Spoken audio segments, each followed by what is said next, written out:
Good evening Samreen. सर्वप्रथम ARTO यापदी निवड झाल्याबद्दल तुझे सिनर्जी परिवारातर्फे हार्दिक अभिनंदन. Thank you madam. समरीन, आज तुला जे यश मिळालं आहे तर त्या यशाच्या पाठीमागे तुझी नेमकी प्रेरणा कोणती होती हे जाणून घ्यायला मला फार आवडेल. ॲक्च्युली मी ग्रामीण भागातील असल्यामुळे तिकडच्या लोकांची जी दयनीय अवस्था आहे ते पाहून मला गव्हर्नमेंट क्षेत्रात यायची प्रेरणा भेटली. आणि कसं आहे, CUEPतून IT इंजिनियर असूनही मला समाजातील लोकांसाठी काहीतरी चांगले करायचे होते. याच उद्देशाने मी शासकीय नोकरी देण्याचे ठरवले. बरं, तुझा IT फील्डमध्ये ओरेतासारख्या नामांकित कंपनीमध्ये तुझा जॉब होता, तर तो सोडून तू या क्षेत्राकडे वळली आहेस. तर तुला या क्षेत्रामधील नेमक्या कोणत्या गोष्टीने आकर्षित केलं? गव्हर्नमेंट सर्व्हिस एक असं फील्ड आहे which gives you more broader platform to interact with people and it gives you the chance to understand their problems. आणि कसं आहे, तुम्ही एक पब्लिक सर्वंट असता, ज्याच्यामुळे तुमच्यावरती एक रिस्पॉन्सिबिलिटी आणि अकाउंटेबिलिटी असते लोकांच्या विषयीची. तर त्यामुळे तुम्ही अतिशय फोकस करून चांगले काम करू शकता. बरं, म्हणजे त्यामुळे तुला इकडं त्या प्रायव्हेट सेक्टरपेक्षा इकडे यायला फार आवडतं. बरोबर. बरोबर. समरीन, सस्तेवाडीसारख्या ग्रामीण भागातून येऊन तू आज इथंपर्यंत पोहोचली आहेस, तर या प्रवासात तुला कोणत्या आव्हानांना सामोरं जावं लागतं? तर ॲक्च्युली मी शेतकरी कुटुंबातील आहे आणि माझं कॉलेज देखील गव्हर्नमेंट इंजिनिअरिंग आहे, जिथे पण मी स्कॉलरशिपमधून शिक्षण घेतलं आहे. आणि आफ्टर ऑल ऑफ दिस जेव्हा मी जॉब सोडून UPSC करण्याचा निर्णय घेतला तेव्हा मला माझे आईवडील तसेच सगळे नातेवाईक सगळ्यांनीच विरोध केला. तर तरी मी माझा निर्णय पक्का करून जॉब सोडला आणि UPSCसाठी प्रिपेअर केलं आणि आज हे यश मिळवलं. मग बरेच ताणतणाव आले असतील ह्या परीक्षेच्या दरम्यान, तर हे ताणतणाव जे येतात त्यांना सामोरं जाण्यासाठी तू नेमकं काय केलंस? ताणतणाव तर मग ह्या परीक्षेचा एक अविभाज्य भाग आहे आणि त्यासाठी एक स्ट्रॅटेजी हवीच. त्याच्याशिवाय तुम्ही यश मिळूच शकत नाही. तर पहिलं असं की मी दररोज 45 मिनिटं रात्री झोपण्यापूर्वी मेडिटेशन करत होते, की ज्याच्यामुळे दिवसाचा ताण नाहीच व्हायचा आणि दुसऱ्या दिवशीचं प्लॅनिंग मी अतिशय चांगल्याने करू शकत होते. आणि नंतर सेकंड वन इज की रोज ॲटलिस्ट 30 मिनिट्स तरी तुम्ही वॉकिंग किंवा जॉगिंग करायला पाहिजे. ज्याच्यामुळे तुम्हाला एक तसा चेंज मिळतो आणि तुम्ही फ्रेश मूडने अभ्यास करू शकता. आणि जेव्हा जेव्हा मला लो वाटायचं एक असं किंवा मी करूच नाही शकत आहे, तर तेव्हा जाऊन मी मोटिवेशनल बुक्स वाचायचे, ज्याच्यामध्ये माझे फेवरेट ऑथर रॉबिन शर्मा आहेत, की जे यांचे बुक्स आहेत ग्रेटनेस गाईड किंवा leader who had no title अशासारखे, जे की तुम्ही वाचू शकता. ओके. तुझं अभ्यासाचं टाइम टेबल कसं होतं? मग किती वेळ अभ्यास करायचीस?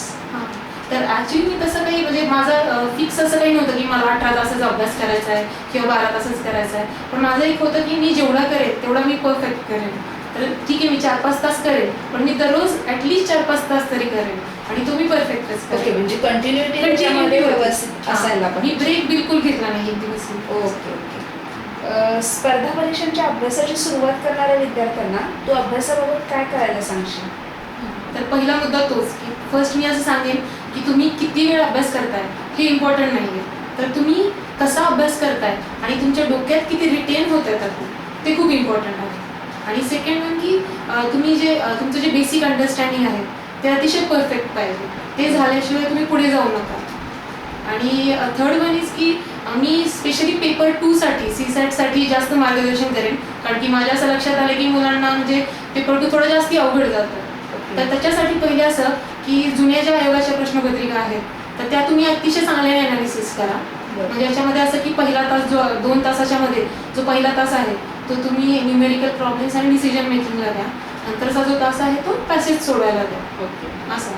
आणि मग त्या पॅसेज सॉल्विंगमध्ये पण जे ऑथरला जे सांगायचं आहे ते तुम्हाला बरोबर कळलंय की नाही हे समजून घ्या. तुमचं स्वतःचं नॉलेज तिथे जास्ती ॲड करू नका अशा पद्धतीने. आणि असं की जे तुम्ही पॅसेज सॉल्व करताय इट्स नॉट इम्पॉर्टंट की तुम्ही सगळेच पॅसेज सॉल्व करायला पाहिजे किंवा एखादा पॅसेज वाचला तर त्याचे सगळेच प्रश्न सॉल्व करायला पाहिजे. तुम्हाला जे येत आहेत त्या प्रश्नातली जी उत्तर तुम्हाला कॉन्फिडेंटली येत आहेत तेवढेच अटेम्प्ट करा. म्हणजे स्वतःशी प्रामाणिक राहिलं पाहिजे की जो कोणता प्रश्न आपल्याला बरोबर येतोय तेवढाच सॉल्व करायचा. बरोबर. निगेटिव्हमध्ये कमी गेलं पाहिजे.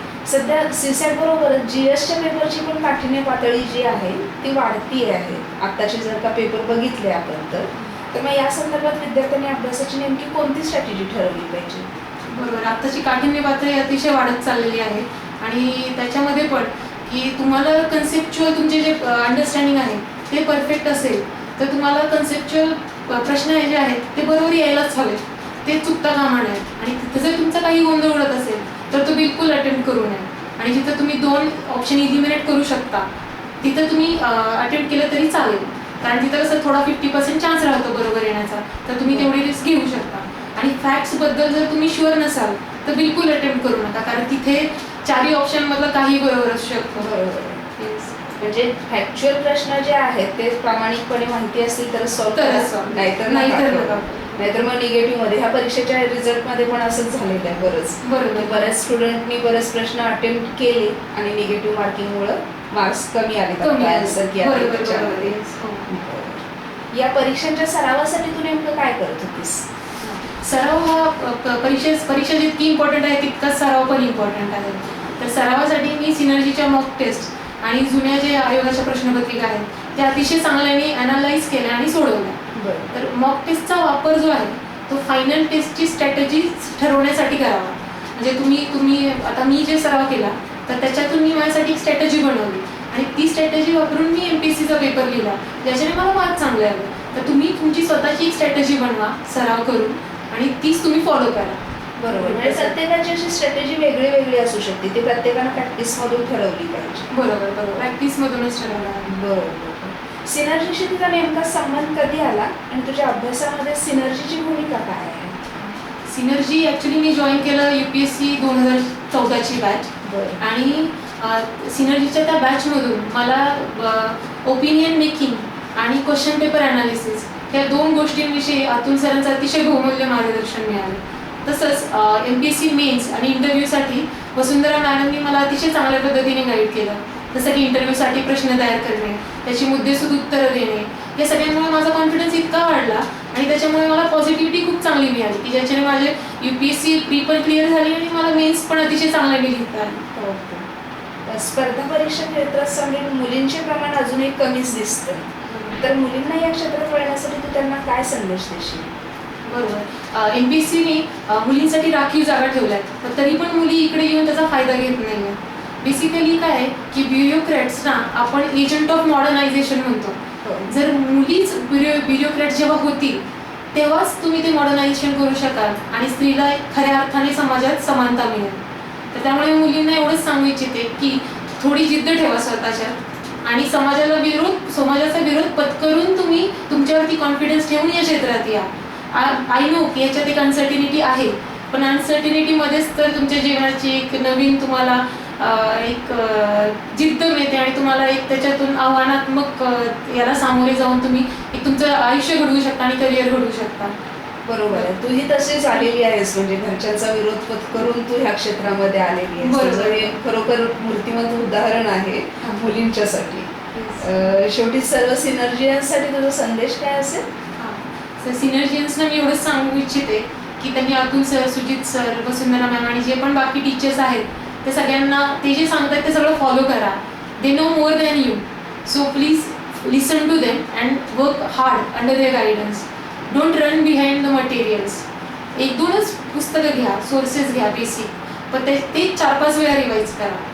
मटेरियल्सच्या पाठीमागे धावू नका. धन्यवाद सावली. तुझ्या भावी वाटचालीसाठी सिनर्जी परिवारातर्फे हार्दिक शुभेच्छा. तू इथे येऊन तुझा बहुमूल्य वेळ आपल्या विद्यार्थ्यांच्यासाठी दिलास त्याबद्दल पुन्हा एकदा धन्यवाद. Thank you madam. Thank you. All the best to everyone.